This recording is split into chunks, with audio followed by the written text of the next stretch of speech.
Buenos días, bienvenidos a clase. El día de hoy hablaremos sobre el tema de movimiento de tierra correspondiente al módulo de cubicación en instalaciones sanitarias. Esto corresponde al cuarto año de instalaciones sanitarias. El objetivo de aprendizaje del día de hoy es cubicar digitalmente elementos y aprendizajes utilizando los programas computacionales apropiados para los requerimientos del proyecto.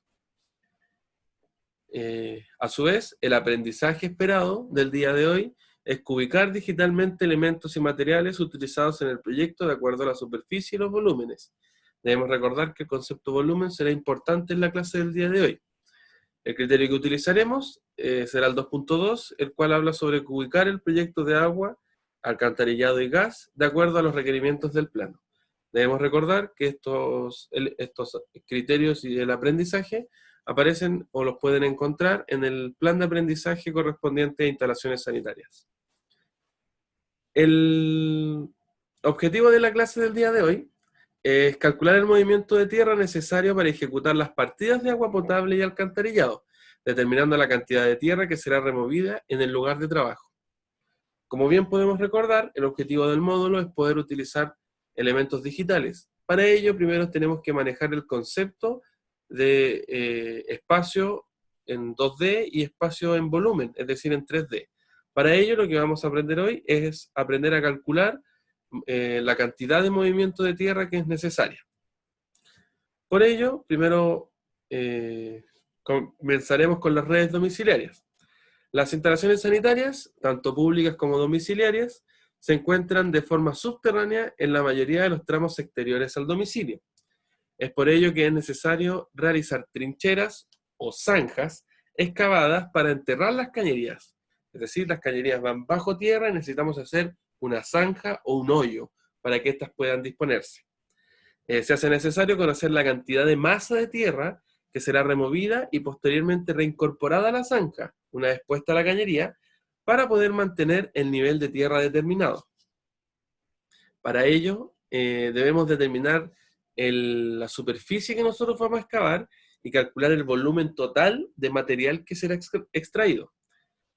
Esto se hace basándonos en la longitud, en la anchura y en la profundidad, ¿ya?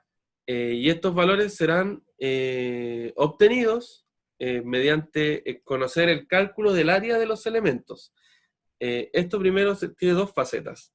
El cálculo de áreas en 2D y el cálculo de volúmenes en 3D. El primero que vamos a ver el día de hoy es el cálculo de áreas. Debemos recordar que las áreas se miden en dos dimensiones. El primer ejemplo que nosotros podemos ver es el ejemplo de, por ejemplo, un cuadrado, que es una figura sencilla. Debemos recordar que el cuadrado es un elemento cuyos cuatro lados tienen la misma longitud. En este caso, para hacerlo de forma genérica, A. Para poder calcular el área de un cuadrado es necesario conocer la fórmula, la cual es A al cuadrado, o A por A. Es decir, el lado A, o sea, el ancho por la altura. Así, por ejemplo, las áreas se calculan en base al tipo de figura que se necesita calcular. Así, el cuadrado posee una forma distinta a la de un trapecio o la de un círculo. Cada uno de estos elementos va a tener una forma distinta de calcular el área, pero cada uno de ellos va a tener una fórmula asociada. En este caso, nosotros veremos que, por ejemplo, el cuadrado, como bien habíamos dicho, la fórmula para el área del cuadrado es A al cuadrado, es decir, uno de los lados al cuadrado, es decir, multiplicado por sí mismo, y el perímetro, lo cual nos servirá más adelante, será la suma de sus cuatro lados, o A más A más A más A, que es lo mismo que decir 4 por A. Y así con cada una de las figuras. Como podemos ver, por ejemplo, el cálculo del área de un triángulo es distinto al de un cuadrado. Es la multiplicación de B, es decir, la base, por H, que es la altura, dividido por 2. Ya tenemos una variación en cuanto al cálculo del área se dice. Y por ejemplo, el cálculo de un círculo, tenemos que es pi por r cuadrado, siendo r el valor del radio del círculo. El del trapecio, que es la suma de la base inferior más la base superior, o la base menor más la base mayor, por la altura dividido en 2. cada elemento, cada figura, si bien es cierto, posee elementos similares, se calcula de manera distinta para su área. Así, por ejemplo, tenemos el ejemplo número 1, en donde nos piden calcular el área de un cuadrado de lado 5 centímetros. Entonces, para ello utilizaremos la fórmula del área de una figura cuadrada.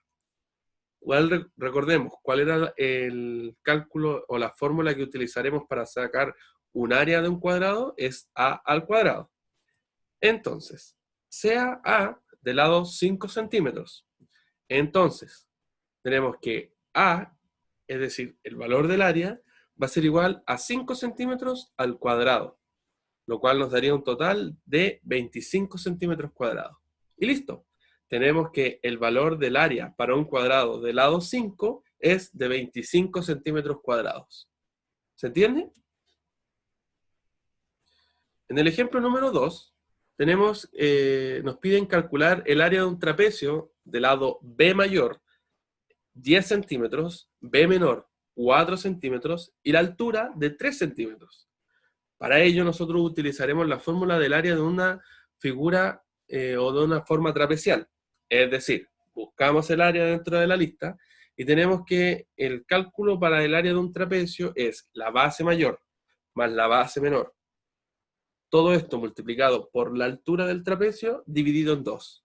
Entonces, sea de lado B igual 4 centímetros, B mayor 10 centímetros y la altura de 3 centímetros, tenemos que el área total va a ser de 21 centímetros cuadrados. ¿Se entiende? Así, nosotros debemos recordar que en el caso de ciertas figuras, como por ejemplo el trapecio, que no es simétrica en todas sus direcciones, puede variar según su orientación, pero el cálculo no varía, la fórmula es la misma. Si nosotros tenemos el trapecio de una forma, como podemos ver aquí, o de otra forma completamente distinta, como podemos ver en la figura de abajo, el cálculo no varía y el valor final tampoco, siempre que tengan las mismas dimensiones. ¿Esto por qué? Porque cuando nosotros en instalaciones sanitarias realicemos zanjas, generalmente no hacemos trapecios con lado mayor abajo y lado menor arriba. Hacemos trapecios invertidos, con lado menor abajo y lado mayor arriba, por un tema físico. Así, damos por concluido el cálculo de áreas. Con este cálculo de áreas nosotros podemos pasar al siguiente paso, que es el cálculo de volumen. Las zanjas o trincheras para la instalación de cañerías y tuberías son la extensión de figuras planas de 2D. Nosotros tenemos las figuras en 2D, que las vimos recién, el cuadrado, el trapecio, el círculo, el triángulo, y nosotros las extendemos por el espacio. Así, por ejemplo, en la figura que están viendo, nosotros tenemos un cuadrado de lado A por A, y nosotros lo extendemos una cantidad B. Y así nosotros podemos llegar a una figura 3D a base de una figura 2D. No todas las figuras 3D son extensiones de figuras en 2D, pero las que nosotros utilizaremos, sí. Como pueden ver, en la figura del lado derecho, se puede ver que la zanja se forma a partir de un trapecio de base A mayúscula, y A minúscula, y de una altura H. Pero este se extiende o se alarga una distancia L, que es el largo total de la zanja. En el caso de la figura del lado izquierdo, o la figura número 2, la zanja se extiende a partir de un cuadrado, como lo habíamos mencionado antes, de lado A, y se extiende un total de largo B. Para efectos prácticos de este curso, y adecuándonos a la realidad constructiva que nosotros conocemos, solamente se calcularán 3 tipos de zanjas, que son con base a un trapecio, con base a un cuadrado o un rectángulo, y a base triangular, que son las más fáciles de calcular. Así, pasamos al ejemplo número 1, donde nos piden calcular el volumen de una zanja con forma paralelepípeda de lado A igual 5 centímetros. Recordemos que A es la figura 2D, entonces tenemos que el cuadrado tiene una base de 5 centímetros y un lado B, es decir, el largo por lo que se extiende la zanja, es de 15 centímetros. Para ello utilizaremos la fórmula del área de acuerdo a un cuadrado. Primero pasamos por el cálculo del área del cuadrado, ¿cierto? Que ya lo conocemos, que ya lo realizamos anteriormente y que tenemos un resultado de 25 centímetros cuadrados. Es decir, el área del cuadrado ya fue calculada y corresponde a 25 centímetros cuadrados. Posteriormente calculamos el volumen de la figura extendida según la fórmula de volumen de un trapecio de base cuadrada. Es decir, que el volumen final va a ser igual al área que nosotros calculamos por la extensión B. Así, reemplazamos y tenemos que es 25, los primeros centímetros del área, por 15 centímetros, que es el largo total del paralelepípedo. Y tenemos un total de 375 centímetros cúbicos. Ese es nuestro volumen final. Es el volumen que nosotros vamos a aplicar y que nosotros necesitamos saber para después poder pasar a los presupuestos. Veamos otro ejemplo. En el ejemplo número 2, nos piden calcular el volumen de una zanja, pero con forma de trapecio, ¿cierto? Nos dan los datos, ¿cierto? Que también nosotros lo calculamos anteriormente, que es una base mayor B de 10 centímetros, una base menor A de 4 centímetros y una altura total H de 3 centímetros. Esto extendiéndolo por un largo de 10 metros. Para ello, utilizaremos la fórmula del área de un trapecio, ¿ya? Lo primero, nosotros ya calculamos el área, ¿cierto? Y tenemos que es un total de 21 centímetros cuadrados. Luego lo aplicamos a la fórmula, en donde tenemos que el volumen va a ser igual a A por L, es decir, el cálculo del área del principio multiplicado por el largo total, y nos da un total de volumen de 2100 centímetros cúbicos. Estos 2100 centímetros cúbicos es el volumen que nosotros vamos a extraer de tierra. Si nosotros hacemos una zanja de estas características, vamos a tener un volumen total de 2100 centímetros cúbicos. Con esto nosotros podemos ya calcular zanjas totales de diferentes formas y dependiendo de la fórmula que nosotros necesitemos aplicar. En resumen, lo que hemos visto el día de hoy han sido dos ejes principales. Primero, el cálculo de áreas, en donde podemos ver que el cálculo de área va a depender de cada uno de los elementos que nosotros vayamos a utilizar y de la figura que nosotros vayamos a calcular.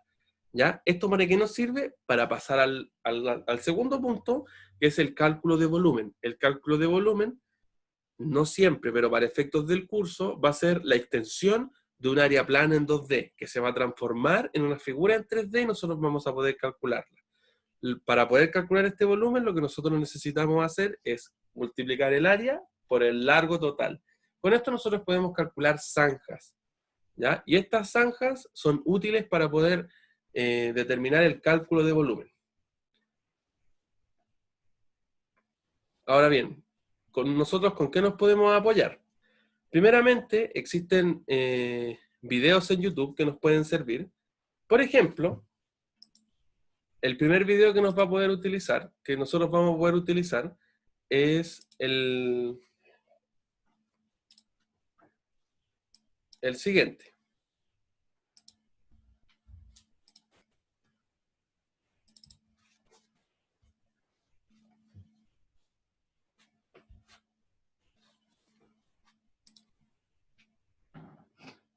Existe, ¿cierto? El primero que nosotros les dejamos dentro del plan es un video relacionado al cálculo de volumen en donde se pone el caso de un prisma para poder calcular en 3D.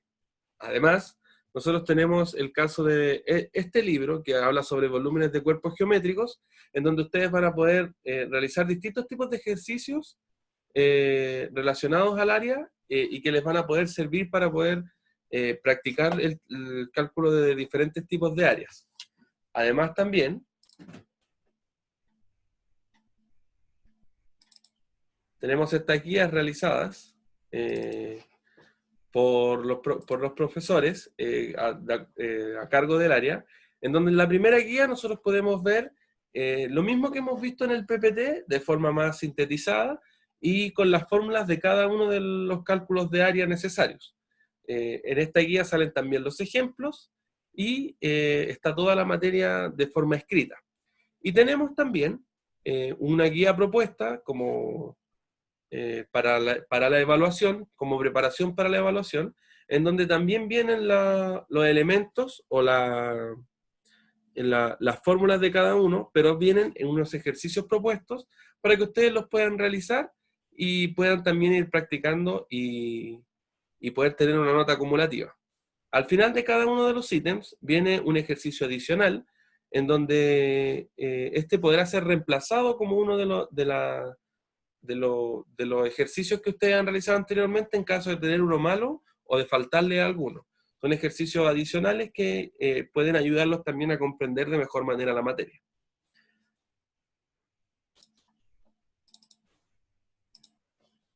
Bueno, eso como material de apoyo, como material didáctico para poder utilizarlo de la clase. Y bueno, chicos, esa ha sido la clase del día de hoy. Espero que les haya servido. Cualquier cosa, cualquier consulta, me la pueden hacer llegar, ya sea por correo o mediante los medios oficiales que ha dispuesto el colegio.